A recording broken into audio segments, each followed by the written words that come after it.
Welcome to Hyderabad Bible class. అందరికీ మరి Hyderabad Bible కోడికకు మీ అందరికీ స్వాగతం. We all love reading the book of Psalms. It's full of beautiful thoughts and wonderful words.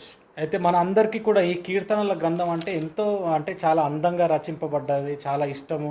అంటే ఎన్నో అద్భుతమైనటువంటి విషయాలు మనం అందులో చదువుకుంటాం. The Psalms were written some 500 to 1200 years before Christ. కాబట్టి క్రీస్తు పూర్వము 500 నుంచి 1200 సంవత్సరాల క్రితము ఈ యొక్క కీర్తనల గ్రంథం అనేది రాయబడి ఉంది.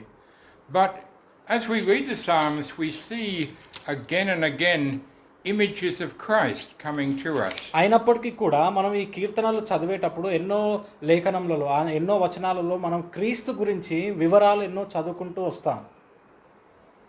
There are basically three different types of psalms in which we see the Lord Jesus. కాబట్టి యేసుక్రీస్తు కూర్చున్నటువంటి విషయాలు కానీ వివరాలు కానీ మనం మూడు రకమైనటువంటి కీర్తనల్లో మూడు రకాలుగా ఉన్నటువంటి కీర్తనల్లో మనం గమనిస్తాం.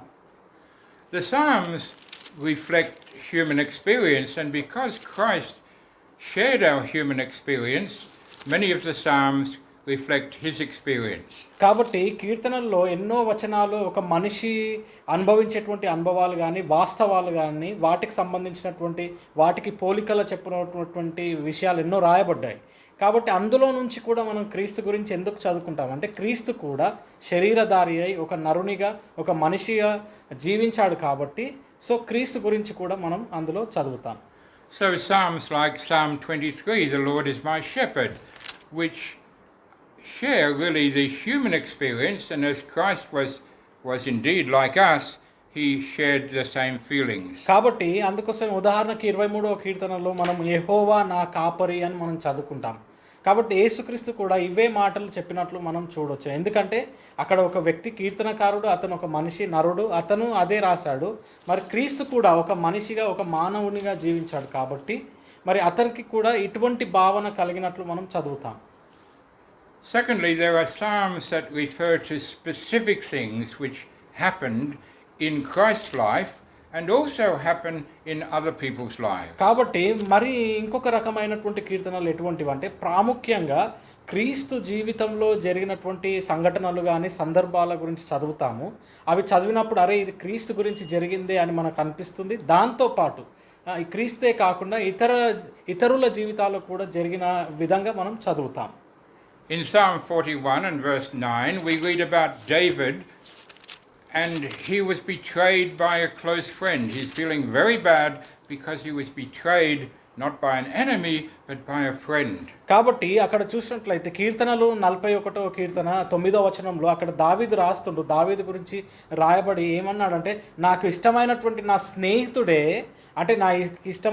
నా స్నేహితుడే నన్ను మోసపరిచాడు లేక నన్ను తృణీకరించాడు అనేటువంటి మాట చెప్పాడు అనమాట. ఇదే సందర్భం మనం క్రీస్తు గురించి కూడా మనం చదువుతాం. And although David was writing about his friend Ahithophel, there's a strong echo, obviously, to Judas betraying Jesus. కాబట్టి ఇక్కడ చూసినట్లయితే అంటే అక్కడ అహితోఫేలు అనేటువంటి వ్యక్తి దావీదు యొక్క కుటుంబస్తుడు అహితోఫేలు కాబట్టి అతను దావీదుకి అక్కడ చూసినట్లయితే ఏం చేశాడు, అతనికి వెనుదిరిగి అతన్ని మోసం చేసిన రీతిగా ఆ రీతిగానే యూదా ఇస్కరియోతు కూడా క్రీస్తు జీవితంలో ఆ రీతిగా చేసినట్లు మనం చదువుతాం. And thirdly, there are the psalms which have specific reference to Christ and refer to details which can only apply to Christ. కానీ ఇంకొక రకమైనటువంటి కీర్తనలు ఎటువంటివి అంటే కేవలము క్రీస్తు గురించి మాట్లాడినటువంటి వచనాలే అవి, అంటే కేవలం క్రీస్తు గురించినటువంటి సందర్భాలే అవి అని చెప్పేటువంటి వివరాలుగా మనం చదువుకుంటాం. For example, Psalm 22 and verse 18 talks about people gambling for his clothing. అక్కడ 18వ వచనము కీర్తనలు 22లో మనం ఏం చదువుతామంటే నా వస్త్రములను వారు పంచుకొనుచున్నారు, నా అంగీ కొరకు వారు చీట్లు వేయుచున్నారు. అంటే ఈ సందర్భం ఎవరి విషయంలో జరిగింది? కేవలం క్రీస్తుకు మాత్రమే ఈ విధంగా జరిగినట్లు మనం చూస్తాం. And so this is a direct reference to a specific event in Christ's life as we have it in John 19 and verse 24. కాబట్టి అంటే కేవలం స్పష్టంగా క్రీస్తు కొరకే మాట్లాడుతుంది అని మనం చూడొచ్చు అనమాట. ఎందుకంటే మనము యోహాను సువార్తలో మనం చదువుకుంటాం. యోహాను సువార్త 19:24. Yeah. కాబట్టి 19వ అధ్యాయము 24వ వచనంలో అంటే ఈ క్రీస్తు సిలువ వేయ ముందు ఈ విధంగా జరిగింది అని మనం చదువుకుంటాం. So we want to look at the Psalms tonight, and we want to look at 14 points that we learn about Jesus from the Psalms. కాబట్టి మరి ఇవాళ మనం కీర్తనల్లో గ్రంథం మనం గమనిస్తాం. అందులో నుంచి ఈ 14 విషయాలు మనం క్రీస్తు గురించినటువంటి మాట్లాడుతున్నటువంటి 14 విషయాలు కీర్తనలో నుంచి మనం నేర్చుకుందాం. Now, when all this is written hundreds of years before Jesus is even born, how can this be? మరి క్రీస్తు జన్మించక ముందు అంటే కొన్ని వందల సంవత్సరాలు 1200 సంవత్సరాలు దాదాపుగా ముందు రాయబడినటువంటి కీర్తనలు మరి క్రీస్తు గురించి ఏ విధంగా మాట్లాడగలుగుతాయి, లేక క్రీస్తు గురించే ఈ విషయాలు దాదాపుగా స్పష్టంగా కొన్ని వచనాలు చెప్పబడ్డాయి అని ఏ విధంగా మనం చెప్పగలుగుతాం? In Acts 15 and verse 18, మనం అపోస్తుల కార్యములు 15వ అధ్యాయము 18వ వచనం మనం గమనిస్తే we read, "Known unto God are all his works from the beginning." God knows from the very beginning everything that he's going to do. అక్కడ ఏమనుందంట, ఆనాది కాలం నుండి ఈ సంగతులను తెలియపరిచిన ప్రభువు సెలవిచ్చుచున్నాడు అని రాయబడి ఉన్నది. అంటే ఎప్పటి నుంచో మునుపటి నుంచే ఇవన్నీ జరగబోతాయని దేవుడు ఆనాది కాలం నుంచే తెలియపరిచాడు అని చూస్తున్నాం. And so, number one, we learn in the Psalms that Jesus was born with the same nature, the human nature that we have. కాబట్టి మొట్టమొదటి విషయం క్రీస్తు గురించి మనం కీర్తనల్లో నుంచి ఏం నేర్చుకుందామంటే ఇవాళ క్రీస్తు కూడా మనలాగానే మనం ఏ విధంగా అయితే నరునిలాగా మనం జన్మించాము, ఒక మనిషిగా రక్త మాంసములతో ఏ విధంగా జన్మించామో అటువంటి స్వభావంతో క్రీస్తు జన్మించాడు అని చూస్తాం. In Psalm 8 and verse 4 and 5, మరి ఎక్కడ చూడొచ్చు అది? కీర్తనలు 8, 4, 5 వచనాలు. "What is man that you are mindful of him, the son of man that you visit him? For you have made him a little lower than the angels and have crowned him with glory and honor." కాబట్టి అక్కడ ఏమనుంది? 4, 5 వచనాల్లో, నీవు మనుష్యుని జ్ఞాపకము చేసుకొనుటకు వాడే పాటివాడు, నీవు నరపుత్రుని దర్శించుటకు వాడే పాటివాడు, దేవుని కంటే వానిని కొంచెము తక్కువవానిగా చేసి ఉన్నావు, మహిమ ప్రభావములతో వానికి కిరీటము ధరింపజేసి ఉన్నావు అని చదువుకుంటున్నాం. Now, while it doesn't mention Christ there, we turn to the New Testament, Hebrews chapter 2. కాబట్టి అక్కడ మరి ఆ చదివినటువంటి 4, 5 వచనాల్లో క్రీస్తు అని మనకు ఎక్కడ చెప్పబడలేదు. కానీ మనము కొత్త నిబంధనల గ్రంథం తెరిచినట్లయితే హెబ్రీయులకు రాసినటువంటి పత్రిక 2వ అధ్యాయము And we read verse 9, we see these words are applied to Jesus. కాబట్టి అక్కడ 9వ వచనం మనం చదివినట్లయితే మనకు తెలుస్తుంది ఆ మాటలు క్రీస్తు గురించి, ఆ కీర్తనలోని మాటలు క్రీస్తు గురించి అని మనం తెలుసుకోగలుగుతాం. But we see Jesus, who was made a little lower than the angels for the suffering of death, crowned with glory and honor. కాబట్టి అక్కడ ఏముంది? దేవుని కృప వలన ఆయన ప్రతి మనుష్యుని కొరకు మరణమును అనుభవించినట్లు దూతల కంటే కొంచెము తక్కువవాడుగా చేయబడిన యేసు మరణము పొందినందున మహిమ ప్రభావములతో కిరీటము ధరించిన వానిగా ఆయనను చూచుచున్నాము. Notice that added to what we saw in Psalm 8, he's added that why he was made lower than the angels was so that he could die. కాబట్టి అక్కడ ఏంటి కీర్తనల్లో మనం ఏం చదువుకున్నాం? అక్కడ నరపుత్రుడు అంటే దూతల కంటే తక్కువగా చేయబడినది అనేది ఎందుకు చదువుకుంటున్నాం అంటే ఇక్కడ ఈ హెబ్రీయులకు రాసినటువంటి పత్రికలో ఆ వివరణ చదువుకుంటున్నాం. ఎందుకు అంటే క్రీస్తు మరణించడానికి, ఆ మరణంని అనుభవించడానికి దేవుడు కొంచెం తక్కువగా క్రీస్తుని చేసినట్లు మనం చూడొచ్చు. And that tells us then that that angels don't die, angels are spirit nature, but B, that Jesus had our mortal nature. He was not born with spirit nature, he was mortal nature so that he could die for our sins. కాబట్టి ఇక్కడ మరి దూతల కంటే కొంచెము తక్కువ వాడుగా చేయబడిన యేసు అంటే ఎందుకు? అక్కడ 2 విషయాలు. దూతలు దేవుని యొక్క దూతలు వారు మరణించరు అని చూస్తున్నాము. కానీ క్రీస్తు మన స్వభావంతో రక్త మాంసములతోటి అంటే అతను ఆ విధంగానే జన్మించాడు. కాబట్టి మన కొరకు, మన పాపముల కొరకు, మన ప్రాయశ్చిత్తం కొరకు క్రీస్తు మరణించాల్సింది అనేటువంటి విషయం కూడా తెలియపరచబడి ఉంది. And so developing this thought further from Psalm 80 continues in Hebrews 2 and says, for as much then, right, because of what we have read, for as much as the children are partakers of flesh and blood, he also himself likewise shared the same.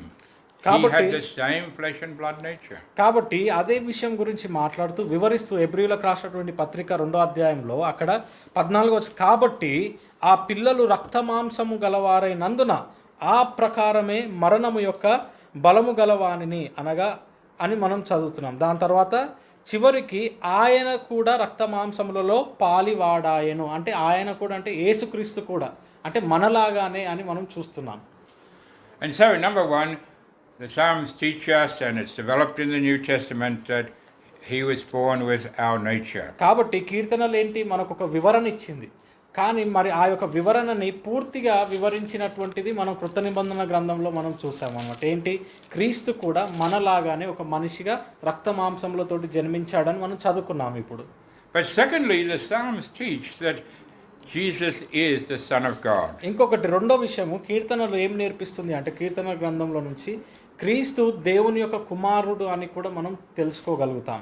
In Psalm 2, మనం ఉదాహరణకి కీర్తనలు 2 చూసినట్లయితే it talks about the fact that Christ is going to one day reign from Mount Zion. కాబట్టి అక్కడ ఒక వాస్తవం గురించి మాట్లాడబడి ఏం చెప్తుంది అంటే యేసుక్రీస్తు ఒక రోజు ఉంది, ఆ రోజు ఈ సియోను పర్వతం నుంచి పరిపాలించబోతున్నాడు అనేటువంటి విషయం అక్కడ తెలియజేయబడ్డది. And how can he inherit that position? Verse 7, అక్కడ ఏ విధంగా మరి అంత అర్హుడుగా ఏ విధంగా దానికి వారసుడిగా అవుతాడంటే 7వ వచనము, I will declare the decree, Jehovah has said to me, thou art my son, this day have I begotten thee. కాబట్టి ఏమంటున్నాడు, కట్టడను నేను వివరించెదను, యెహోవా నాకు ఇలాగ సెలవిచ్చెను, నీవు నా కుమారుడవు, నేడు నిన్ను కనియున్నాను అని చెప్పబడి ఉంది అక్కడ. And over in Psalm 89, మరి తిరిగి మనము కీర్తనలు 89 మనం గమనిస్తే we read there in verse 26, 26వ వచనంలో 89వ కీర్తన 26వ వచనము, this is written about the seed of David. కాబట్టి ఇక్కడ ఆ వచనంలో దావీదు యొక్క సంతానం గురించి మనం చదువుతాము. He shall cry unto me, thou art my father, my God, and the rock of my salvation. కాబట్టి అక్కడ ఏంటంటే నీవు నా తండ్రివి, నా దేవుడవు, నా రక్షణ దుర్గము అని అతడు నాకు మొరపెట్టును అని మనం చదువుతున్నాం. ఎవరి గురించి? దావీదు యొక్క సంతానంలో నుంచి ఒక గొప్ప వ్యక్తి రాబోతుండు, అతను ఈ విధంగా మాట్లాడతాడు అని చెప్పబడి ఉంది. And we know in John chapter 20 and verse 17 that Jesus spoke about his father as my God and my father. కాబట్టి అక్కడ ఏంటి మరి అదే విషయము మనం యోహాను సువార్త 20వ అధ్యాయము 17వ వచనంలో 2వ భాగంలో మనం చూస్తాం. ఏమంటాడంటే యేసుక్రీస్తు నా తండ్రియు మీ తండ్రియు నా దేవుడును మీ దేవుడునైన వాని యొద్దకు ఎక్కిపోవచ్చున్నానని వారితో చెప్పుమనెను అని చూస్తున్నాం. And so the Psalms spoke of this, of Jesus being able to speak of God as my God and my father. కాబట్టి మరి కీర్తనల్లో ముందే దావీదు నుంచి వచ్చేటువంటి గొప్ప సంతానము నా తండ్రివి నా దేవుడవు అని ఈ విధంగా మాట్లాడతాడు అనేటువంటి విషయము ముందుగానే మనకు తెలియపరచబడినట్లు మనం చూస్తున్నాం.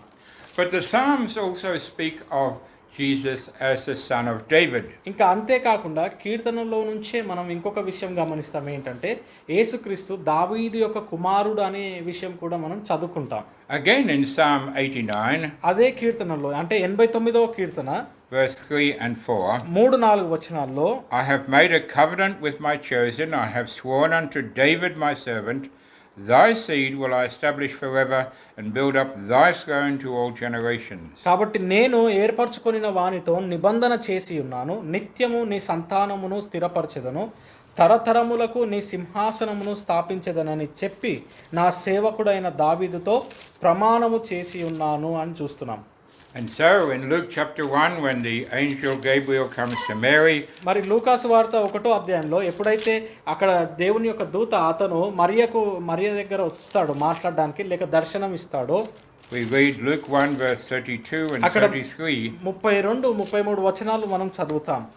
He shall be great and shall be called the Son of the Highest, And the Lord God shall give unto him the throne of his father David, and he shall reign over the house of Jacob forever, and of his kingdom there will be no end. కాబట్టి అక్కడ ఆయన గొప్పవాడై సర్వోన్నతుని కుమారుడు అనబడును. ప్రభువైన దేవుడు ఆయన తండ్రి అయిన దావీదు సింహాసనమును ఆయనకిచ్చును. ఆయన యాకోబు వంశస్థులను యుగ యుగములు ఏలును. ఆయన రాజ్యము అంతము లేనిదై ఉండునని ఆమెతో చెప్పెను. And so Jesus is born of our nature, but he is the Son of God and he is the son of David. కాబట్టి ఇక్కడ నుంచి మూడు విషయాలు మనం గమనించాం ఇంతవరకు. ఏంటి? యేసుక్రీస్తు మనలాగానే రక్త మాంసములతోటి మానవ రూపంగా జన్మించాడు. దాని తర్వాత అతను కానీ ఏంటి ప్రత్యేకత ఏంటి? అతను దేవుని యొక్క ప్రియమైన కుమారుడు. అంతేకాకుండా దావీదు యొక్క సంతానం నుంచి వచ్చిన దావీదు కుమారుడు అని మనం చూస్తున్నాం. Now we know that there are many special things about Jesus, but the most special of all is he never sinned. He lived a perfect sinless life. కాబట్టి క్రీస్తు గురించి ఎన్నో ప్రత్యేకమైనటువంటి విషయాలు ఉన్నాయి. కానీ వాటన్నిటిలో కల్లా అంటే అన్నిటికంటే ప్రత్యేకమైనటువంటి విషయం ఏంటంటే యేసుక్రీస్తు పాపం లేనటువంటి వాడు. మనలాగా అంటే మానవుడు అయినప్పుడు కూడా ఒక తప్పు ఒక మచ్చ లేనటువంటి వాడు అని మనం చూస్తున్నాం.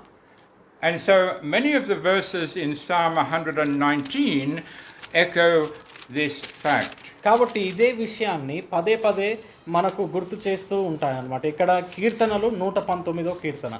The very first verse, blessed are the undefiled who walk in the law of the Lord. No person since Adam has been undefiled walking in the law of the Lord except Jesus. కాబట్టి ఏంటి అంటే యెహోవా ధర్మశాస్త్రమును అనుసరించి నిర్దోషముగా నడుచుకుని వారు ధన్యులు, ఆయన శాసనములు గైకొనుచు అని చెప్పబడింది. అంటే ఆదాము నుంచి మొదలుకొని ఇదివరకు యెహోవా యొక్క ధర్మశాస్త్రములు శాసనములు ఒక్క దోషం లేకుండా పాటించినటువంటి వారు ఎవరు? కేవలము క్రీస్తే అని చూస్తున్నాం. Verse 2, blessed are they that keep his testimonies, that seek him with the whole heart.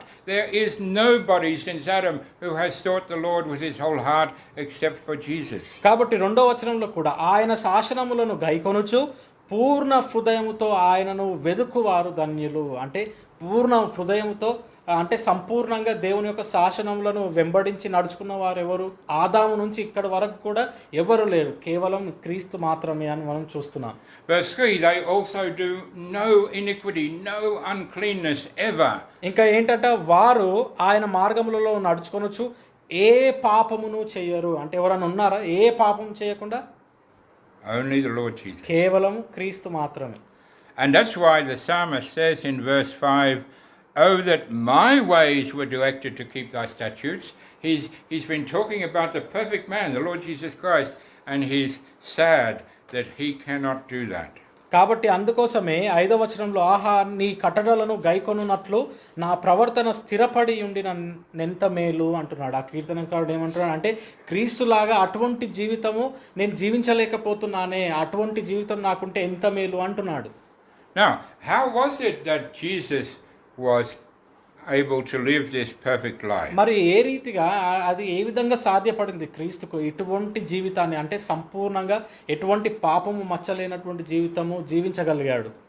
Verse 11, 11వ వచనం, thy word have I hid in my heart that I might not sin against you. ఏంటంటే నీ ఎదుట నేను పాపము చేయకుండునట్లు నా హృదయంలో ఏంటంటే నీ వాక్యము ఉంచుకొని ఉన్నాను. And so nobody did that perfectly except the Lord Jesus. కాబట్టి ఎవ్వరు చేయలేదు, ఎవ్వరు ఒక పాపం లేకుండా నడుచుకున్నవారు కేవలం క్రీస్తు మాత్రమే. And we know that that's the way he conquered temptation. కాబట్టి ఏ రీతిగా ఆ హృదయంలో వాక్యం ఉంచుకోవడం వలన ఆ వాక్యం వలన యేసుక్రీస్తు ఆ శోధనలు కానీ అవన్నీ కూడా జయించగలిగాడు అని మనకు అర్థమవుతుంది. In Matthew chapter 4 there are 3 temptations of Jesus. మత్తయి సువార్త 4వ అధ్యాయంలో మనం చదివినట్లయితే క్రీస్తుకు వచ్చినటువంటి 4 రకమైనటువంటి శోధనల గురించి మనం చదువుతాం అక్కడ.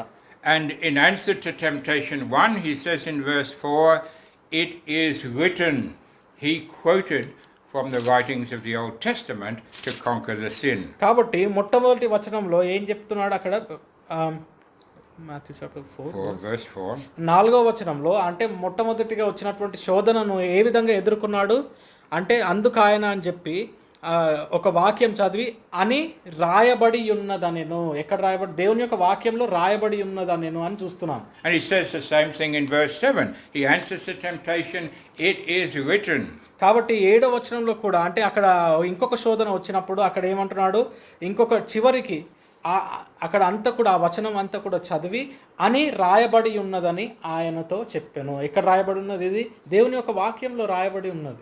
And the third temptation, again verse 10, he answers it. It is written. ఇంకొకసారి 10వ వచనంలో కూడా 3వ శోధన వచ్చినప్పుడు కూడా వాక్యంతో జయించి ఈ విధంగా అని రాయబడి ఉన్నది అని చెప్పి జయించినట్లు మనం చూస్తున్నాం. Now God often gives us symbols to help us remember important things. కాబట్టి దేవుడు మనం జ్ఞాపకం పెట్టుకోవాలి, ముఖ్యమైనటువంటి విషయాలు, ప్రత్యేకమైనటువంటి విషయాలు జ్ఞాపకం పెట్టుకోవడానికి కొన్ని సూచనలుగా, కొన్ని గుర్తులుగా దేవుడు మనకిచ్చాడు. And Jesus' perfect obedience to God's word is symbolized in Psalm 34. కాబట్టి కీర్తనలు 34 మనం చదివినప్పుడు క్రీస్తు యొక్క సంపూర్ణ విధేయత దేవుని పట్ల ఏదైతే ఉందో సంపూర్ణ విధేయత దాని యొక్క సూచనగా గుర్తుగా మనకు ఆ కీర్తనలు 34లో మనం చదువుతాం. Verses 19 and 20. 19-20 వచనాలు. Many are the afflictions of the righteous, but Jehovah delivers him out of them all. He keeps all his bones, not one of them is broken. కాబట్టి ఏంటంట? నీతిమంతునికి కలుగు ఆపదలు అనేకములు, వాటి అన్నిటిలో నుండి యెహోవా వానిని విడిపించును. ఆయన వాని ఎముకలన్నిటిని కాపాడును, వాటిలో ఒక్కటి అయినను విరిగిపోదు. Right. Now, that word is picked up in the New Testament in John chapter 19 about Jesus. కాబట్టి అదే వచనాలు, అదే మాటలు క్రీస్తు గురించినటువంటి సందర్భంలో యోహాను సువార్త 19వ అధ్యాయంలో మనం మాట్లాడబడినట్లు చదువుతాం. Verse 33. 33వ వచనం, 19వ అధ్యాయము 33వ వచనం యోహాను సువార్త. అక్కడ Then Pilate, chapter 19, verse 33. But when they came to Jesus and saw that he was dead already, they brake not his legs. And again, verse 36. These things were done that the scripture should be fulfilled. A bone of him shall not be broken. కాబట్టి 33వ వచనంలో వారు యేసును వద్దకు వచ్చి అంతకు ముందే ఆయన మృతి పొంది ఉండుట చూచి ఆయన కాళ్ళు విరగొట్టలేదు అని చదువుతున్నాను. అంటే ఒక ఎముక కూడా విరగొట్టలేదు. దాని తర్వాత ఎందుకు ఆ విధంగా జరిగిందంట? 36వ వచనంలో అతని ఎముకలలో ఒక్కటినైనను విరువబడదు అను లేఖనము నెరవేరునట్లు ఇవి జరిగేను. మరి ఆ లేఖనంలో కీర్తనల్లో చదువుకున్నాం మనం. So it takes us right back to the Psalm. So why is that important? What are we being told here? మరి ఎందుకు అది ప్రత్యేకంగా ఒక్క ఎముక కూడా విరగలేదు అనేది ఎందుకు ప్రత్యేకమైంది? మరి ఆ మాట ఎందుకు మరొకసారి యోహాను సువార్తలో చెప్పబడ్డది? We know that Jesus is the Lamb of God. He's the Passover Lamb who died for our sins. ఎందుకంటే మనకు తెలుసు క్రీస్తు ఎవరు? మనకు ఒక పస్కా బలి అన్నమాట. అంటే పస్కా పశువుగా మన కొరకు బలి ఇయ్యబడ్డ వ్యక్తి గొర్రెపిల్ల అని మనకు తెలుసు. And we find talking about the Passover Lamb, Exodus chapter 12 verse 46. మరి ఆ యొక్క పస్కా పశువు గురించి కానీ పస్కా బలిగా ఇయ్యబడ్డ గొర్రెపిల్ల గురించి కానీ మనం నిర్గమకాండంలో మనం చదువుకుంటాం. 12వ అధ్యాయము 46వ వచనము. And it says at the end of the verse, neither shall you break a bone thereof. కాబట్టి ఆ పస్కను అర్పించినప్పుడు, ఆ పస్కా బలిగా గొర్రెపిల్లను అర్పించినప్పుడు వారు ఒక విషయం జాగ్రత్తగా పాటించాలంటే ఇశ్రాయేలు ఏంటంట? చివరిగా దానిలో ఒక్క ఎముకనైనను మీరు విరవకూడదు అని చెప్పబడింది. 46వ వచనం చివరి భాగం. Now the bones are the foundation of our body. Our body is built upon the bony structure that we have, and they represent the foundation of our life. కాబట్టి ఈ యొక్క ఎముకలు అనేటివి ఏంటి? ఈ ఎముకలు ఉన్నందుకే కదా మన యొక్క శరీరం అంతా ఆ ఎముకల మీద నిలబడి ఉంది. ఇప్పుడు ఎముకలు ఈ యొక్క అంటే మనం బొక్కలు అంటాం కదా, ఇవి లేనట్లయితే మనం నిలబడగలుగుతామా? లేక మనం శరీరం నిలబడుతుందా? కాదు. సో శరీరము నిలబడడానికి పునాది ఏంటి? ఈ ఎముకలు అన్నమాట. సో జీవితంలో ఈ రీతిగా ఎముకలు అనేది మన శరీరానికి జీవంకి ఒక పునాది లాంటిది. God's word is the foundation of our faith. కాబట్టి ఆ రీతిగానే దేవుని యొక్క వాక్యము మన నమ్మకాలకి, మన విశ్వాసానికి పునాది. And so the fact that no bone was broken in Christ, as represented by the Passover lamb, means that Christ would not break the word of God. Even in his death, he was కాబట్టి obedient to the word of God. కాబట్టి అంటే ఆనాది కాలం నుంచే ఈ యొక్క పస్కా పశువు పస్కా గొర్రెపిల్ల అనేది క్రీస్తుకు సాదృశ్యం కదా. ఆ రోజే అంటే ఒక్క ఎముక ఆయనను విరవకూడదు అని దేవుడు ఆ రోజే ఆజ్ఞాపించాడు. మరి అది దేనికి గుర్తు? క్రీస్తు తన జీవితాంతం చివరికి శిలువ మరణం వరకు కూడా దేవుని యొక్క వాక్యం అనేది ఒక ఎముక లాంటిది. అంటే దేవుని యొక్క వాక్యం ఒక్కటి కూడా విరగొట్టకుండా అంటే తప్పిపోకుండా అతను పాటించినట్లు మనం చదువుతాం. Psalm 91 is a psalm all about God's wonderful care for us. దాని తర్వాత కీర్తనలు 91 మనం చదువుతాం. ఎంతో గొప్ప అద్భుతమైనటువంటి కీర్తన. దేవుడిని యొక్క కాపుదల లేక దేవుని యొక్క రక్షణ మన పైన ఏ విధంగా ఉంటుంది అనేటువంటి విషయం మనం చదువుతాం. And that care, of course, was upon the Lord Jesus Christ, and many of the verses in Psalm 91 echo in the life of Jesus. కాబట్టి ఆ రీతిగానే అక్కడ ఉన్నటువంటి మాటలు ఆ కీర్తనలో ఉన్నటువంటి వచనాలు క్రీస్తు జీవితం గురించి కూడా మాట్లాడుతున్నాయి అని మనం చూడవచ్చు. లేక క్రీస్తు జీవితంలో కూడా ఎన్నో ప్రతిబింబించాయి అని మనం చూస్తాం అన్నమాట. In fact, Jesus was clearly thinking of Psalm 91 during the temptation, because we have words in verse 11 and 12 that come in the temptation of Christ. కాబట్టి ఎందుకంటే యేసుక్రీస్తు శోధనలు అనుభవించినప్పుడు అంటే యేసుక్రీస్తు స్పష్టంగా కనిపిస్తుంది అనమాట. క్రీస్తు ఈ యొక్క 91వ కీర్తన గురించి ఆలోచిస్తున్నాడు అని. ఎందుకంటే అక్కడ 4-5 వచనాలు మనకు క్రీస్తు శోధనలు అనుభవించినప్పుడు మాట్లాడినట్లు మనం చూస్తాం. 4 and 5 Psalm 91 91, no, verses 11 and 12. 11-12 వచనాలు, క్షమించాలి, 91వ కీర్తన 11-12 వచనాలు ఆ వచనాలే యేసుక్రీస్తు శోధనలు అనుభవించినప్పుడు జ్ఞాపకం చేసుకున్నాడు అని మనం చదువుతాం. And the Lord Jesus was conscious all the time of that care of the Father. కాబట్టి ఆ రీతిగా అంటే ప్రతి క్షణం కూడా తండ్రి యొక్క కాపుదల నా పైన ఉంది, లేక తండ్రి నా ఎంబడి ఉన్నాడు అనేటువంటి ఒక భావము, ఒక ఆ యొక్క మనసాక్షి అనేది ఎప్పుడు అది పెట్టుకొని జీవించాడు క్రీస్తు. Look in John's Gospel, chapter 8. కాబట్టి ఒకసారి యోహాను సువార్త 8వ అధ్యాయం చూద్దాము. He says, verse 16, 16వ వచనంలో, And if I judge, my judgment is true, for I am not alone, but I and the Father that sent me. I'm not alone. I have the Father with me. ఉదాహరణకి క్రీస్తు ఈ మాటలు చెప్పాడు. ఏమంటున్నాడంటే, నేను ఒక్కడనై ఉండక నేనును నన్ను పంపిన తండ్రియు కూడా నున్నాము గనుక నేను తీర్పు తీర్చినను నా తీర్పు సత్యమే అంటున్నాడు. And he repeats it in verse 29. అదే మాట 29వ వచనంలో కూడా చెప్తున్నాడు క్రీస్తు. And he that sent me is with me. The Father has not left me alone, for I do always those things that please him. కాబట్టి ఏమంటున్నాడు? నన్ను పంపినవాడు నాకు తోడై ఉన్నాడు. అంటే దేవుడు నా తండ్రి తోడై ఉన్నాడు అని చెప్తూ ఆయనకిష్టమైన కార్యము నేనెల్లప్పుడూ చేయుదును గనుక ఆయన నన్ను ఒంటరిగా విడిచిపెట్టలేదని చెప్పెను. And we know that again in chapter 16 of John. అంతేకాకుండా యోహాను సువార్త 16వ అధ్యాయంలో కూడా ఇటువంటి మాటలు మనం చదువుతాం.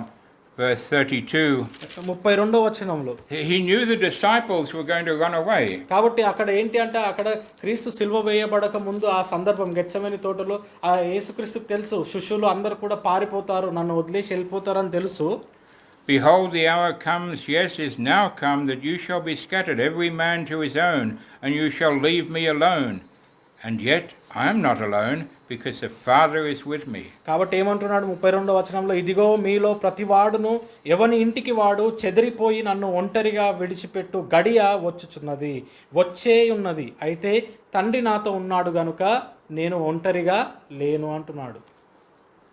And so Jesus lived with this consciousness all the time that the Father was with him, never feeling lonely. కాబట్టి యేసుక్రీస్తు ప్రతి క్షణం ఏ సందర్భంలో ఉన్నా కూడా ఈ యొక్క ఆలోచన అంటే నా తండ్రి నా తోడు ఉన్నాడు, నా దేవుడు నా తోడు ఉన్నాడు, అది ఏ పరిస్థితి అయినా కూడా అటువంటి ఆ యొక్క ఆలోచనతోటి ఆ మనసాక్షితోటి క్రీస్తు జీవించినట్లు మనం చదువుతున్నాం. We have already referred to the fact that Jesus was betrayed by a friend. కాబట్టి మనము ఇదివరకే మనం కీర్తనల్లో చూసాం, దావీదు గురించి మాట్లాడినటువంటి సందర్భంలో అదే మాటలు ఏమయ్యాయి, క్రీస్తుని కూడా దగ్గర ఉన్నటువంటి స్నేహితుడు లేక శిష్యుడే తృణీకరించి మోసం చేశాడు అని మనం అంటే ఆ పోలికగా చదువుకున్నాం మనం. And we've already seen Psalm 41 verse 9, but this betrayal is spoken of more strongly in Psalm 55. కాబట్టి ఆ విషయం గురించి అంటే యూదా ఇస్కరియోతు క్రీస్తును అప్పగించడం గురించి, తృణీకరించడం గురించి మనము 41వ కీర్తన 9వ వచనంలో చదువుకున్నాము. కానీ దానికంటే బలముగా గొప్పగా మనం ఆ విషయాన్ని కీర్తనలు 57లో మనం చదువుతాం. And so we read from verse 12 to 14.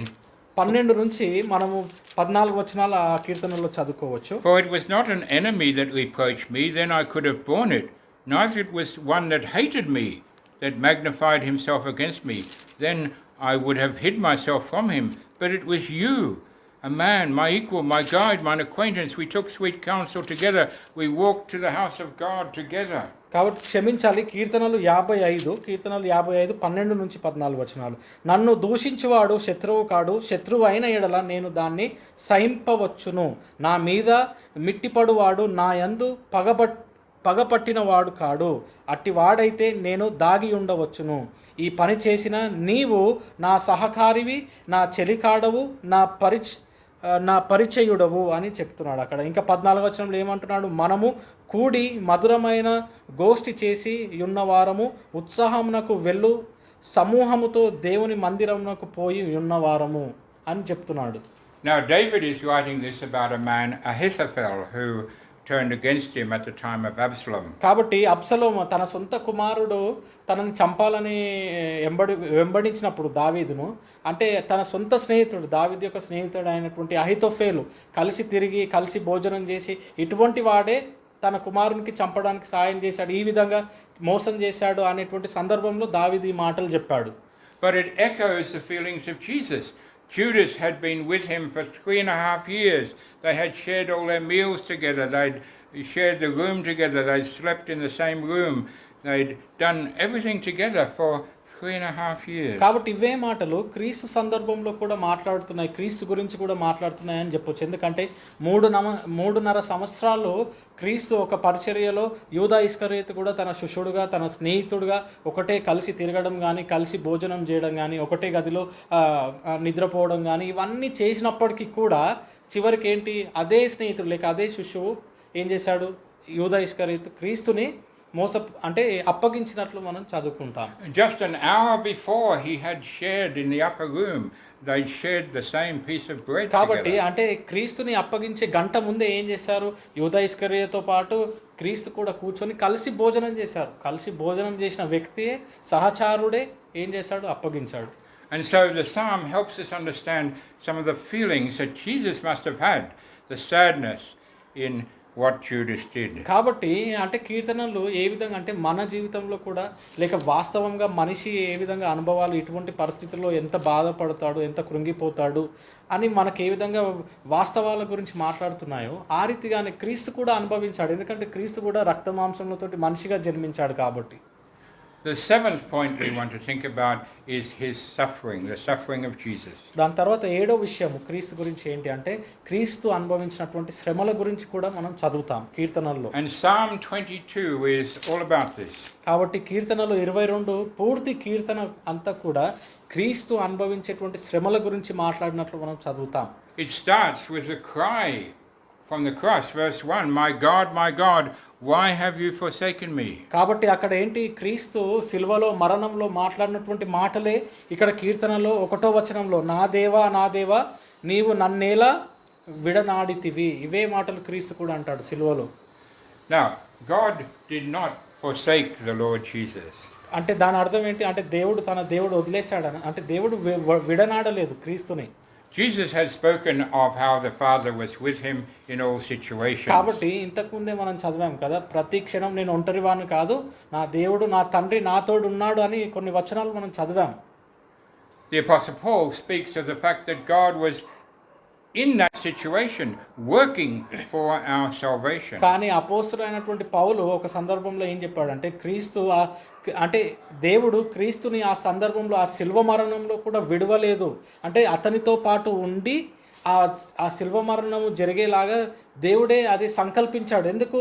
మనము రక్షణ కొరకు, మనం రక్షించబడ్డానికి, క్రీస్తు ద్వారా మనము పాపం నుంచి రక్షింపబడ్డానికి అని చెప్పాడు ఒక సందర్భంలో. But Jesus felt forsaken. కానీ క్రీస్తుకు కూడా ఆ సందర్భంలో ఏ విధంగా ఒక మనిషికి ఏ విధంగా అనిపిస్తుందో ఆ రీతిగానే, అంటే అయ్యో దేవుడు నన్ను విడిచిపెట్టాడేమో అనేటువంటి ఒక భావన కలిగిందనమాట. And I think the reason is very clear. ఎందుకు ఆ విధంగా క్రీస్తు భావించాడు అనిపించింది? క్రీస్తుకి ఎందుకు ఆ విధంగా అనిపించింది? When Jesus was struggling in the Garden of Gethsemane, sweating great drops of blood in his sweat, it says that there appeared an angel who strengthened him. కాబట్టి ఆ రీతిగా అనిపించింది అని ఎందుకు మనకు తెలుస్తుంది అంటే, క్రీస్తు ఆ గెత్సెమనీ తోటలో ప్రార్థన చేసేటప్పుడు ఏ విధంగా అంటే ఆ రక్తము ఒక చెమటగా రక్తం చుక్కలు కారాయంట. అంటే అంత బాధలో ఆ రీతిగా దుఃఖపడి క్రీస్తు ఉన్నప్పుడు అంటే దేవుడు నా తోడు లేడేమో అనేటువంటి భావన కలిగినందుకే ఏమైంది? దేవదూత అప్పుడు అతనికి ప్రత్యక్షమై బలపరిచినట్లు మనం చదువుతాం ఆ గెత్సెమనీ తోటలో. And so it may well have been that Christ again may be expected that an angel would appear to him to strengthen him, but no, the Father left him to bear this with on his own. So there was no angel sent to strengthen him. God did not turn away from his son. But he did not help him in the way the son expected. కాబట్టి అంటే క్రీస్తు ఆ రీతి అంటే ఒక దేవదూత అయినా వచ్చి బలపరుస్తుందేమో ఆ గెత్సెమనీ తోటలో అన్నప్పుడు, అంటే ఆ రీతిగా కాదు, అంటే ఆ విధంగా జరగలేదు. అంటే మనిషి ఏ విధంగా కోరుతాడో దేవుడు ఆ రీతిగా పనిచేయడు. అంటే క్రీస్తు అనుకున్న రీతిగా దేవుడు అతనికి దేవదూతను పంపించి బలపరచలేదు. కానీ అయినప్పుడు కూడా శిలువ మరణం వరకు నువ్వు ఒక్కనివే వెళ్ళాలి అని చెప్పి దేవుడు అతనితో పాటు ఉన్నాడు అనేటువంటి విషయం అయితే మనకు తెలుస్తుంది. Now we may think, oh well, Jesus would have known. Jesus knew everything. Jesus did not know everything. He tells us quite often he did not know everything. He didn't sin. Whatever the Father asked him to do, he did. But he did not always know. కాబట్టి అంటే మనం అనుకుంటాం, అయ్యో క్రీస్తు కదా, దేవుని యొక్క కుమారుడు, అతనికి అన్నీ తెలిసే ఉంటుంది, ఈ విధంగా జరుగుతుందని ముందే తెలుసు అనుకుంటాం. కానీ క్రీస్తుకి ఎన్నో సందర్భాల్లో ఏం జరగబోతుందో అనేది కూడా క్రీస్తుకు కూడా తెలియదు అనమాట. ఆ విషయాలు కూడా క్రీస్తు చెప్పాడు తన సొంత మాటలతోటి. అంటే కేవలం ఏంటి, అది తెలిసినా తెలియకున్నా ఏం జరుగుతుందో పాపం మాత్రము చేయలేదు. That's why as Hebrews says that at that time strong crying and tears were part of his prayer. కాబట్టి అందుకోసమే అంటే ఏం జరగనై ఉందో అని, ఏ విధంగా ఆ సందర్భము తన నుంచి వెళ్ళనై ఉందో అనుభవించాలో తెలియదు. కాబట్టి క్రీస్తు ఏం చేశాడు? చాలా దుఃఖంగా కన్నీళ్లతోటి మొరపెట్టెను అని మనం హెబ్రీయులకు రాసినటువంటి పత్రికలో చదువుతాం. Psalm 22 talks about not just the physical pain, but how people mocked him, laughed at him and made things difficult. అంతేకాకుండా కేవలం కీర్తనలు 22 చదివినప్పుడు అంటే క్రీస్తు అనుభవించినటువంటి భావము, బాధ, అంటే ఆ నొప్పి దాని గురించి మాత్రమే కాకుండా అటువంటి ఆ శిల్వ మరణంలో ఆ సమయంలో జనాలు కూడా అతన్ని ఏ విధంగా అవమానపరిచారు, హింసించారు అని కూడా మాట్లాడబడి ఉంది అక్కడ. Verses 6 to 8. 6 నుంచి 8 వచనాలు. But I am a worm and no man, a reproach of men and despised of the people. All they that see me laugh me to scorn. They shoot out the lip, they shake their heads, saying, He trusted in Jehovah that he would deliver him. Let him deliver him, seeing he delights in him.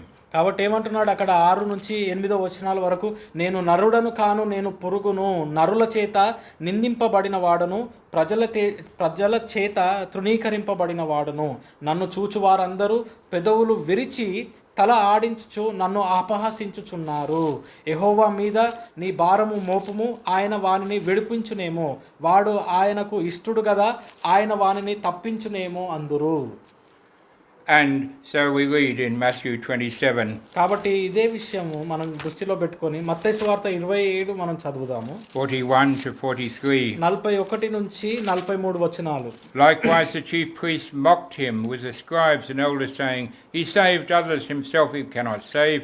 If he's the king of Israel, let him come down from the cross and we will believe him. He trusted in God that he would deliver him. Let him deliver him now, for he said, I am the Son of God.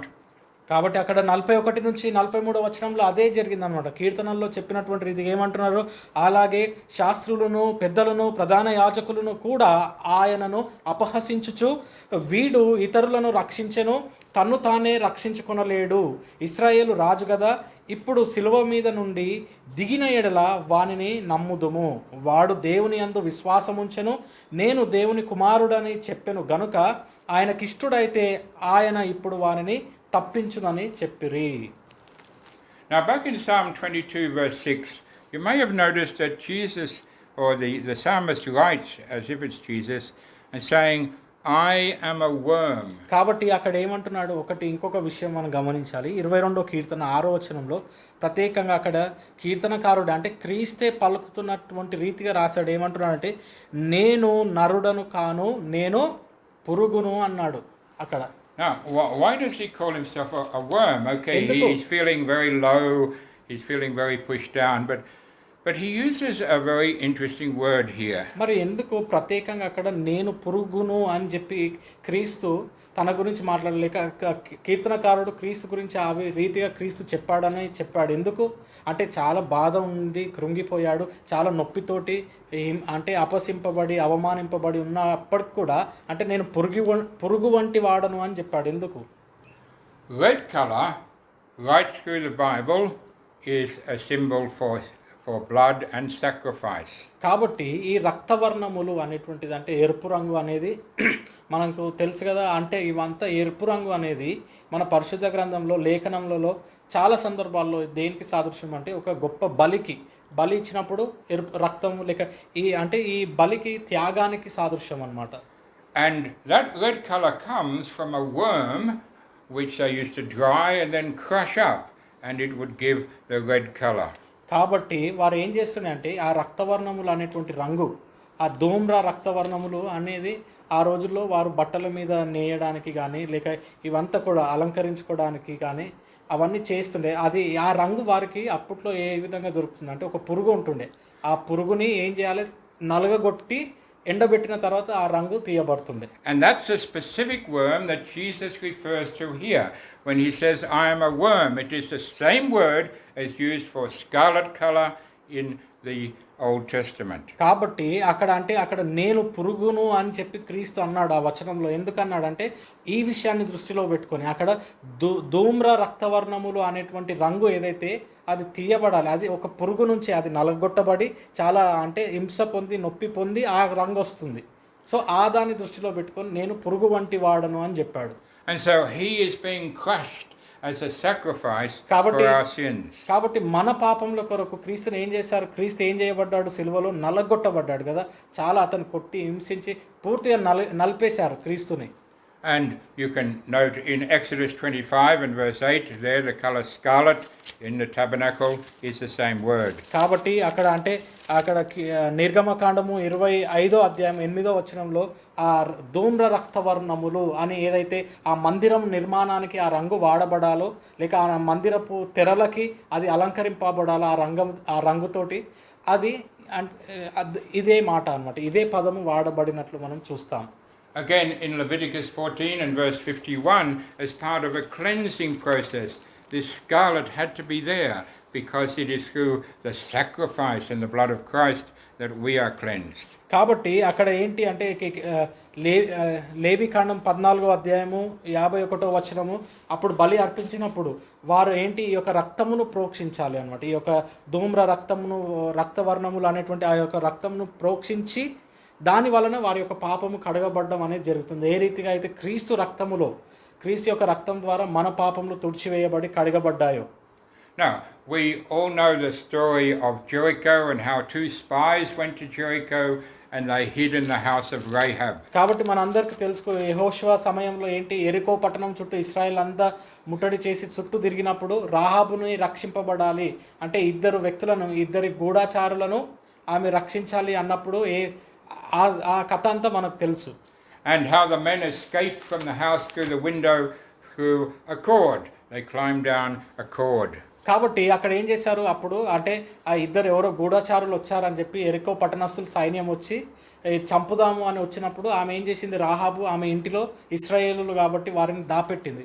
అప్పుడు వారు ఇంకా వారి నుంచి ఎరికో పట్టణస్థుల నుంచి ఏ విధంగా తప్పించుకోరంటే కిటికీ వెనుకాల నుంచి ఒక తాడు లాంటిది ఒక దారం లాంటి దాంతో కిందికి దిగి తప్పించుకొని వెళ్ళారు. And we're told it was a scarlet cord, and the same word is here in Psalm 22.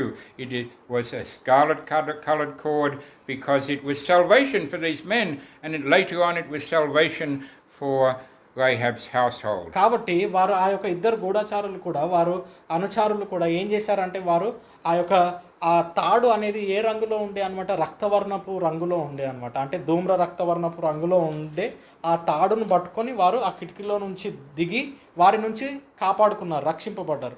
ఆ రాహాబు కూడా మేము ఈ విధంగా వస్తున్నాం, నువ్వు బడాలి అంటే ఈ యొక్క తాడును నీ కిటికీలో నుంచి వేలాడది, ఆ తాడు చూసి నువ్వు రక్షింపబడతావు అంటే ఆడ రంగు ప్రాముఖ్యత అనమాట.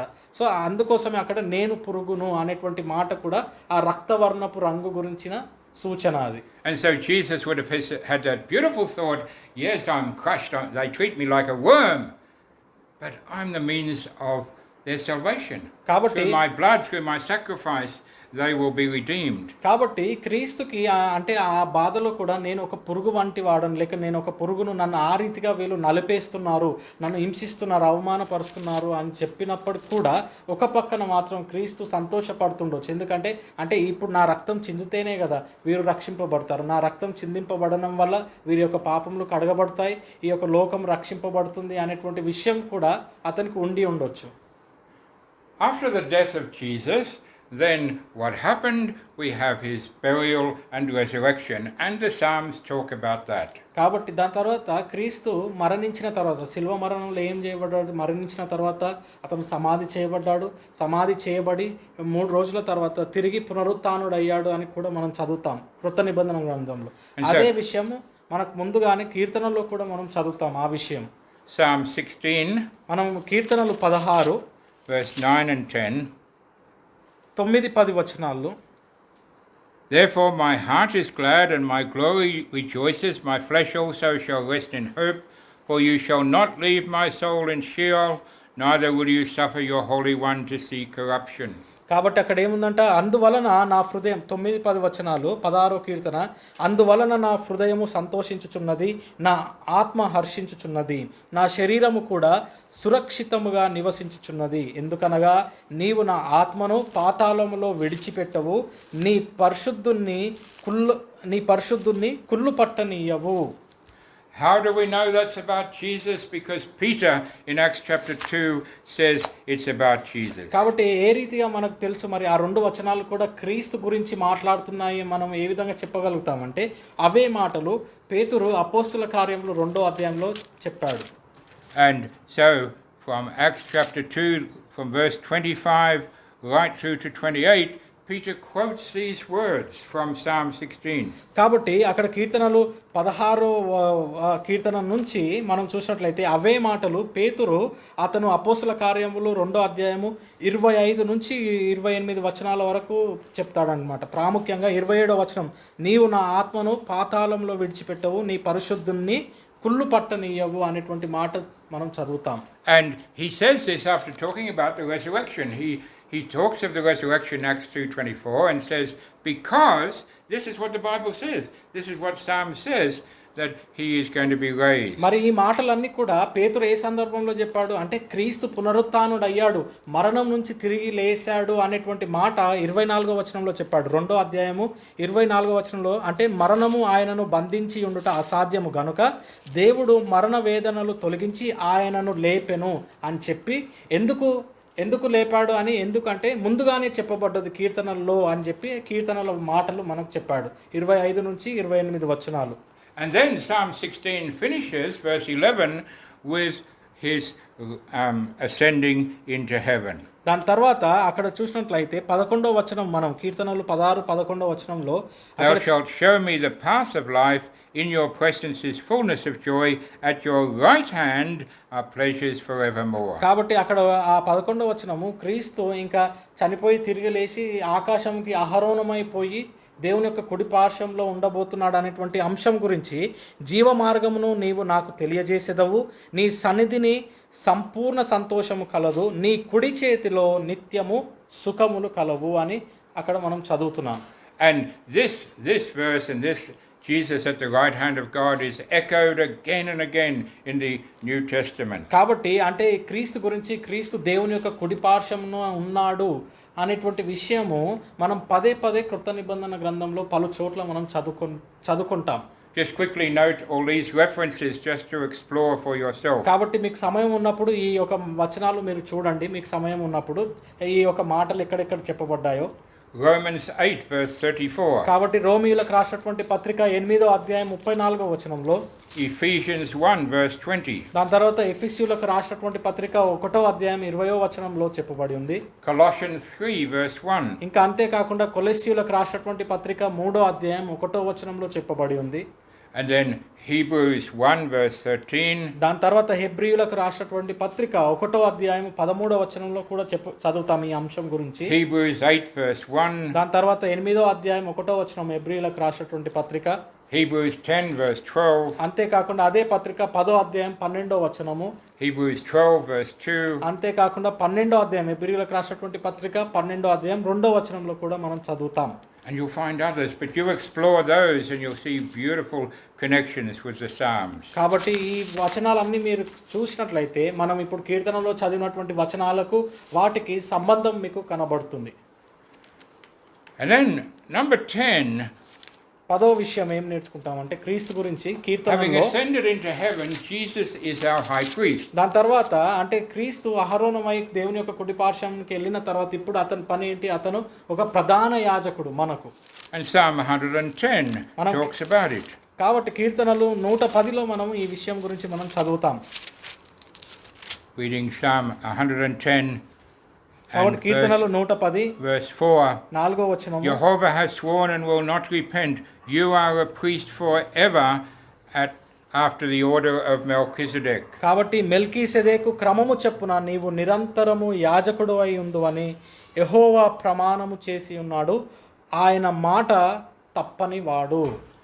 And so Hebrews 7 has a whole chapter exploring this verse. కాబట్టి ఈ ఒక్క వచనాన్ని గురించి వివరిస్తూ హెబ్రీయులకు రాసినటువంటి పత్రిక 7వ అధ్యాయం అంతా కూడా మనం చదువుతాం. అంటే మెల్కీసెదెకు క్రమములో యేసు అటువంటి వాడు, అటువంటి ప్రధాన యాజకుడు అని. We just read verses 21 to 24. కాబట్టి కేవలం 4 వచనాలు మాత్రం చదువుదాం మనం ఇప్పుడు. 21 నుంచి 24 వచనాలు. Hebrews 7 21 to 24. By such was Jesus made the surety of a better covenant, that they were truly many priests, because they were not allowed to continue because they died. But this man, because he continues always, has an unchangeable priesthood. Wherefore he is able also to save them completely that come to God by him, seeing he lives always to make intercession for them. కాబట్టి అక్కడ మరియు ప్రమాణము లేకుండా యేసు యాజకుడు కాలేదు గనుక ఆయన మరీ శ్రేష్టమైన నిబంధనకు పూట కాపాయెను. వారైతే ప్రమాణము లేకుండా యాజకులు అగుదురు గాని ఈయన నీవు నిరంతరము యాజకుడువై ఉన్నావని ప్రభువు ప్రమాణము చేసెను, ఆయన పశ్చాత్తాపపడడు అని ఈయనతో చెప్పిన వాని వలన ప్రమాణపూర్వకముగా యాజకుడు ఆయను. మరియు ఆ యాజకులు మరణము పొందుట చేత ఎల్లప్పుడూ సాధ్యము కానందున అనేకులైరి గాని ఈయన అంటే క్రీస్తు నిరంతరము ఉన్నవాడు గనుక మార్పు లేని యాజకత్వము కలిగిన వాడాయను. And he introduces this whole section by verse 21, where he quotes and says, "The Lord sware and will not repent, you are a priest forever." He quotes from Psalm 110 to establish what he wants to say. కాబట్టి ఈ విషయాలన్నీ కూడా ఆ హెబ్రీయులకు రాసినటువంటి పత్రిక రచయిత కీర్తనలో మనం చదివినటువంటి మాట చెప్పి వివరించాడు. అక్కడ నీవు నిరంతరము యాజకుడు అయి ఉన్నావు, ప్రభువు ప్రమాణము చేసెను అంటే మాట తప్పేవాడు కాదు అనేటువంటి విషయం మనం చదువుకున్నామా, అదే విషయం ఇక్కడ మాట్లాడి వివరించాడు. We've already seen Psalm 8, but just look at Psalm 8 again. కాబట్టి మనం కీర్తనలు 8 ఇంతకు ముందే చూసాము, మరొకసారి చూద్దాము. Verse 6. 6వ వచనం. You made him to have dominion over the works of your hands. You have put all things under his feet, all sheep, oxen, yea, the beasts of the field, the birds of the air, fish of the sea, everything within the sea. కాబట్టి అక్కడ ఏంటంటే అక్కడ చూసినట్లయితే నీ చేతి పనుల మీద వానికి అధికారం ఇచ్చి ఉన్నావు. గొర్రెలనన్నిటినీ, ఎడ్లనన్నిటినీ, అడవి మృగములను, ఆకాశ పక్షులను, సముద్ర మత్స్యములను, సముద్ర మార్గములో సంచరించు వాటన్నిటినీ వాని పాదముల క్రింద నీవు ఉంచి ఉన్నావు. యెహోవా మా ప్రభువా, భూమి అందంతటా నీ నామము ఎంత ప్రభావము గలది. Now man was designed for that. Adam was told that he should have dominion over all creation, but Adam couldn't even have dominion over himself, and he forfeited that position. కాబట్టి అంటే ఆదాము మొట్టమొదటిగా దేవుడు ఆదాముని సృష్టించినప్పుడు ఏమన్నాడు అంటే, నువ్వు అంటే ఈ భూమి అంతటిని నువ్వు ఏలేదవు, అంటే నీకు ఈ భూమి పైన, భూమి మీద ఉన్నటువంటి ఈ మృగముల పైన అన్నింటి మీద నీకు అధికారం కలదు, నువ్వు వాటిని పరిపాలించేదవు అనేటువంటి అధికారం ఇచ్చినప్పటికీ అంటే తన సొంత ఆలోచనల మీద తనకు అధికారం లేకపోయింది అనమాట. తన సొంత ఆలోచనలు తను అదుపులో పెట్టుకోలేకపోయాడు. కాబట్టి తన యోగ్యత దేవుని నుంచి ఆ యోగ్యతను కోల్పోయాడు. And so Hebrews 2 and verses 6 and 7 teach us that Christ is the one who fulfills Psalm 8. Christ is the one being spoken of here. He has the authority to rule all creation. కాబట్టి హెబ్రీయులకు రాసినటువంటి పత్రిక మనం 2వ అధ్యాయం మనం చూసినట్లయితే 6 నుంచి 8 వచనాలు ఇవంతా కూడా అంటే ఈ యొక్క 8వ కీర్తనలో మనం చదువుకున్నటువంటి మాటలన్నీ కూడా క్రీస్తు నెరవేర్చెను అని మనం చదువుతాం అనమాట. అంటే ఆ క్రీస్తుకి సమస్త అధికారము తండ్రి క్రీస్తుకి అనుగ్రహించెను అనేటువంటి విషయం మనం అందులో చదువుతాం. And we saw in Psalm 2 the authority that Christ has over the nations. ఇంకా అంతేకాకుండా అంటే కీర్తనలు 2వ కీర్తనలో మనం చదువుకుంటాం క్రీస్తుకి అంటే ఈ రాజ్యాలపైన, భూమిపైన ఉన్నటువంటి సమస్త అధికారము అనేది మనం చదువుతాం. Verses 8 and 9. 8-9 వచనాలు. Ask of me, and I will give you the nations for your inheritance, the uttermost parts of the earth for your possession. You shall break them with a rod of iron and dash them in pieces like a potter's vessel. కాబట్టి అక్కడ నన్ను అడుగుము, జనములను నీకు స్వాస్థ్యముగాను, భూమి దిగంతముల వరకు సొత్తుగాను ఇచ్చెదను. ఇనుప దండముతో నీవు వారిని నలగగొట్టెదవు, కుండను పగలగొట్టినట్టు వారి ముక్క చెక్కలుగా పగలగొట్టుదవు అని మనం చూస్తున్నాం. అంటే ఇంత గొప్ప అంటే ఇటువంటి అధికారం క్రీస్తుకి ఇవ్వబడుతుంది అని చూస్తున్నాం. And you can note this that Revelation 19 and verse 15 echoes these words. కాబట్టి ఇవే మాటలు మనం ప్రకటన గ్రంథము 19వ అధ్యాయం 15వ వచనంలో మనం చదువుకుంటాం. అంటే ఇవే మాటలు క్రీస్తు గూర్చినటువంటి మాటలు, యేసు క్రీస్తుకి ఆ అధికారం ఇవ్వబడ్డది అని మనం చదువుతాం. Now Jesus is spoken of in Colossians 1 as the firstborn of all creation. దాని తర్వాత మనం ఎన్నోసార్లు చూసాం ఆ వచనంలో కొలస్సీలకు రాసినటువంటి పత్రిక 1వ అధ్యాయంలో క్రీస్తు ప్రథమ ఫలము అని మనం చదువుతాం అన్నమాట. అంటే అందరికంటే కూడా దేవునికి క్రీస్తే ప్రథమ ఫలము అని చదువుతాం. But the natural firstborn, the chronological firstborn, is never the firstborn from God's point of view. కానీ అంటే దేవుని యొక్క దృష్టిలో అంటే ఒక సమయం పరంగా కానీ ప్రకృతి పరంగా కానీ జ్యేష్ఠపుత్రుడు మొదట జన్మించిన వాడు ప్రథమ ఫలం కాదు దేవుని యొక్క దృష్టిలో. And so we have Abel and Cain and Abel. Cain's the firstborn, but no, Abel is the one that is pleasing to God. కాబట్టి మనం ఉదాహరణకు ఆదాము యొక్క కుమారులు ఎవరు? కయ్యను ఇంకా ఏబేలు. కయ్యను పెద్దవాడు అంటే జ్యేష్ఠ కుమారుడు, ఏబేలు చిన్నవాడు. కానీ దేవునికి ఇష్టడు ఎవరు? ఏబేలు అనమాట. అంటే దేవుని యొక్క దృష్టిలో ప్రథముడుగా ఎంచబడినటువంటి వాడు Abel. Ishmael and Isaac, but Isaac's the one that is chosen by God. దాని తర్వాత అబ్రహాముకి 2 కుమారులు. మొదటివాడు ఇష్మాయేలు, రెండో వాడు ఇస్సాకు. కానీ దేవుడు ఎన్నుకున్నది ఎవరిని? ఇస్సాకుని. రెండో వాడిని దేవుడు ఎన్నుకున్నాడు. Esau and Jacob, but Jacob's the one chosen. దాని తర్వాత ఎవరు? ఇస్సాకు యొక్క కుమారులు ఏశావు ఇంకా యాకోబు. ఈ ఇద్దరిట్లో జ్యేష్ఠుడు ఏశావు, కానీ దేవుడు ఎన్నుకున్నది ఎవరిని? ఏశావు కంటే కూడా ఆశీర్వదించి ఎన్నుకున్నది యాకోబుని. And so the first Adam of the flesh, the second Adam, Christ, a man living by the Spirit. కాబట్టి మొట్టమొదటి ఆదాము ఎవరు? ఆదాము అన్నమాట. దేవుడు మొట్టమొదటిగా సృష్టించినటువంటి ఆదాము.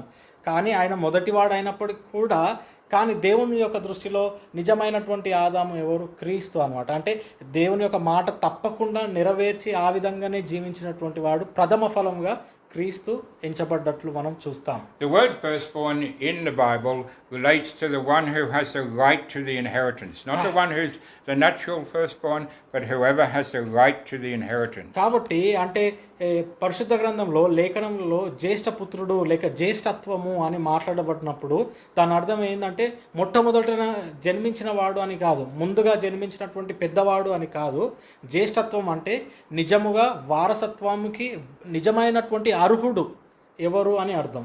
And so Psalm 89 verse 27 says about the seed of David, Jesus, I will make him firstborn, కాబట్టి higher than the kings of the earth. He's not the natural firstborn, but I will make him my firstborn, the ruler over all the earth. కాబట్టి మనము కీర్తనలు 89:27 వచనంలో అక్కడ మనం చదువుకున్నట్లయితే దావీదు కుమారుని గురించి చదువుకుంటాం. దావీదు సంతానం అంటే ప్రత్యేకమైనటువంటి కుమారుడు ఎవరు?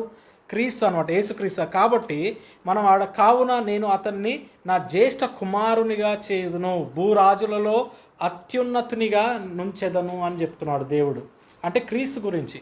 And finally, point 14 about the fact that Christ is going to reign over all the earth. ఇంకొక విషయము 14వ విషయం క్రీస్తు గురించి మనం కీర్తనలో నుంచే నేర్చుకుంటాం. ఏంటి అంటే క్రీస్తు ఇంకా చివరికి ఈ భూమిని అంతటిని, భూమి రాజ్యాలను, రాజులను అందరినీ కూడా పరిపాలించేది చివరికి క్రీస్తే అని మనం చూస్తాం. Psalm 72, the whole of Psalm 72 is looking forward to the wonderful rule of Christ upon the earth when he comes again. కాబట్టి కీర్తనలు 72 ఆ కీర్తనలో ప్రతి ఒక్క వచనం అంటే చివరి వరకు కూడా పూర్తిగా క్రీస్తు రెండో రాకడ వచ్చిన తర్వాత, రెండోసారి భూమి మీదకి రాబోయిన తర్వాత, వచ్చిన తర్వాత ఏ విధంగా పరిపాలించబోతున్నాడు అనేటువంటి విషయాలే మనం చదువుతాం. And so we have the first 7 points that the psalm teaches us about the natural life of the Lord Jesus. కాబట్టి మనం మొదటి 7 విషయాలు క్రీస్తు గురించి, అంటే క్రీస్తు ఏ విధంగా అయితే భూమిపైకి వచ్చి ఒక మనిషినిగా ఏ విధంగా అయితే జీవించాడో, రక్త మాంసములతోటి ఏ విధంగా అయితే జన్మించి జీవించాడో, ఆ మానవ మనిషికి ఉన్నటువంటి అటువంటి వాస్తవాల గురించి మనం చదువుకున్నాం క్రీస్తు జీవితంలో కూడా. Born with our nature, but son of God and son of David. కాబట్టి ఏంటి అంటే మనలాగానే మన స్వభావంతో క్రీస్తు కూడా మనిషిగా రక్త మాంసములతో జన్మించాడు, కానీ అయినప్పటికీ కూడా అతను ప్రత్యేకమైన దేవుని కుమారుడు.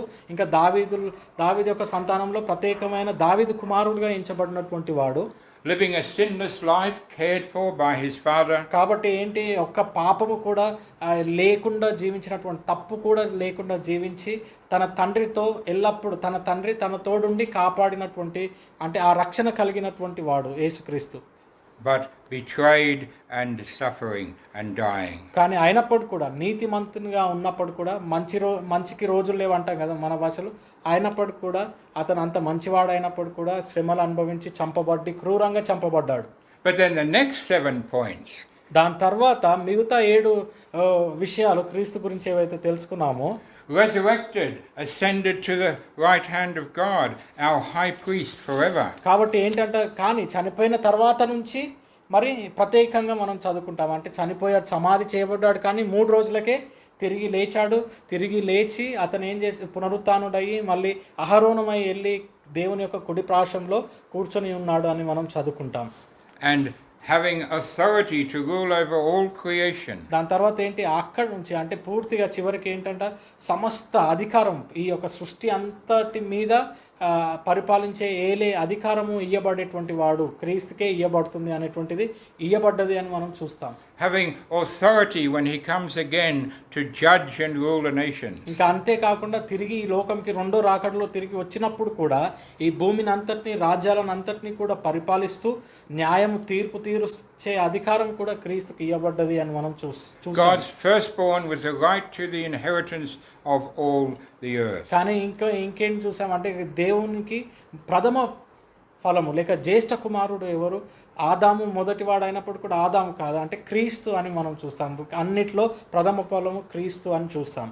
And reigning over all the earth into God's glory. దాని తర్వాత చివరికి అతను జ్యేష్ఠ కుమారుడుగా ఆ యొక్క సింహాసనం మీద అంటే ఆసీనుడయి అక్కడి నుంచి పూర్తి యొక్క భూమిని పరిపాలిస్తాడు ఎల్లకాలము అని మనం చూసాం. No wonder we read all the time in the Psalms, praise Jehovah. We praise Jehovah for all that He has taught us about His wonderful Son. కాబట్టి ఇన్ని గొప్ప విషయాలు కీర్తనలో నుంచే మనం నేర్చుకుంటాం అనమాట. అందుకోసమే కీర్తనలో ఎన్నో వచనాల్లో యెహోవా స్తుతింపబడును గాక, యెహోవాకు కృతజ్ఞతాస్తుతులు చెల్లింపబడును గాక అని చదువుతాం. ఎందుకు? నిజంగా ఇంత గొప్ప విషయాలు మనకు నేర్పించి జరిగే విధంగా దేవుడు ఏర్పాటు చేసినందుకు. Thank you. వందనాలు.